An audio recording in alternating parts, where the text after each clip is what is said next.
ఒక ఛాన్స్ అని చెప్పి ఆ రోజున జగన్మోహన్ రెడ్డికి అవకాశం ఇచ్చారు. అతను దాన్ని సద్వినియోగం చేసుకోవాలా.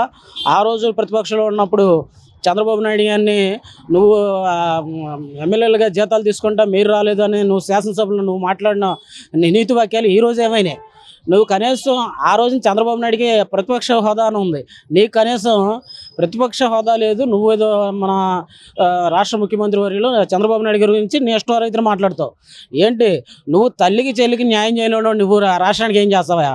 నువ్వు నీ ఇంట్లోది నీ దీపాన్ని చక్కబెట్టుకొని నువ్వు ఎదుటి వాళ్ళకి చెప్పు, అంతేగాని నీదే కరెక్ట్గా లేదు, నువ్వు కరెక్ట్గా లేవు. నువ్వేదో చంద్రబాబు నాయుడు గురించి ఆయన భార్య గురించి నీ ఇష్టారీతిన అక్కడ అసెంబ్లీలో మాట్లాడడం, మీ ఎమ్మెల్యేలు మాట్లాడడం, మీ మంత్రులు మాట్లాడడం, మీ మంత్రులు ఏమో మీసాలు తిప్పడం తొళ్ళగొట్టడం. అదే అనిల్ యాదవ్ ఏమయ్యాడు? ఇవాళ శాసనసభలో తొళ్ళగొట్టాడు, మీసాలు తిప్పాడు, ఏమయ్యాడు? కొడాలి నాని ఏమయ్యావు నువ్వు?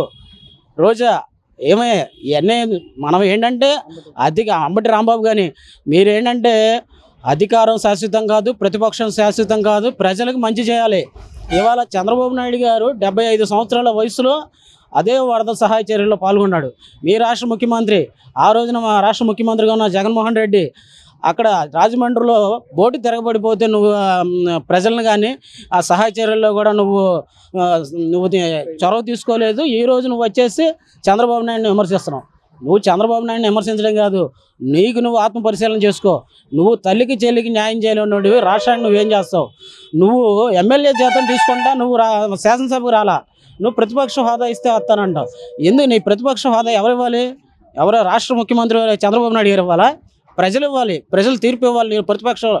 నువ్వు ప్రతిపక్షంలో కూడా కూర్చోడానికి అర్హుడు కాదు అని ఒక రాష్ట్ర ముఖ్యమంత్రి స్థాయి నుండి ప్రధాన ప్రతిపక్ష హోదా కూడా తీసేశారంటే నీవు ఎలాంటి వాడివో ఏంటో, నీ నైజం ఏంటో జనం గమనించారు. రేపు రాబోయే రోజుల్లో నువ్వేదో ప్రతిపక్షంలో ఉంటా అనుకుంటున్నావు. అసలు నువ్వు రాజకీయాలకి నువ్వు అర్హుడే కాదు.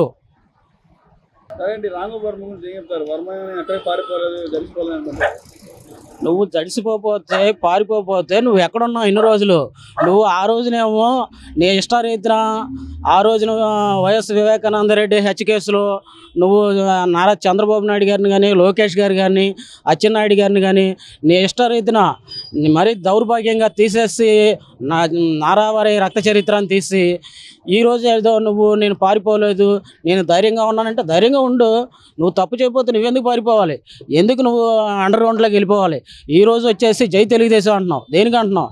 ఆ రోజున నువ్వు జగన్మోహన్ రెడ్డికి కొమ్ము కాస్తా ఆ రోజు నువ్వు నారావారి రక్త చరిత్ర అన్నావు, ఈరోజు వచ్చేసి జై తెలుగుదేశం అంటున్నావు. అంటే ఈరోజు జగనాసుర రక్త చరిత్ర అని తెస్తావా?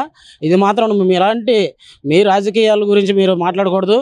ఒక డైరెక్టర్గా మీరు ఒక స్థానంలో ఉన్నప్పుడు మీ పేరు ఉన్నప్పుడు అలాంటి మీ అనుభవాలన్నీ కూడా సినిమాలకు ఉపయోగించుకోవాలి. కానీ ఇలాంటి పొలిటికల్లోకి వచ్చి మీ ఇష్టం వచ్చినట్టు మీ జీవితాలతో పాటు 10 మంది జీవితాలను నాశనం చేయడం కాదు.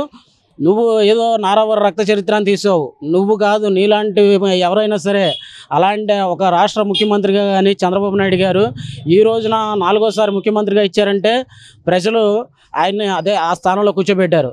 ఇవాళ ప్రజలు ఆయన నమ్మకపోతే ఆయన సీట్లో కూర్చోబెట్టేవాళ్ళు కదా.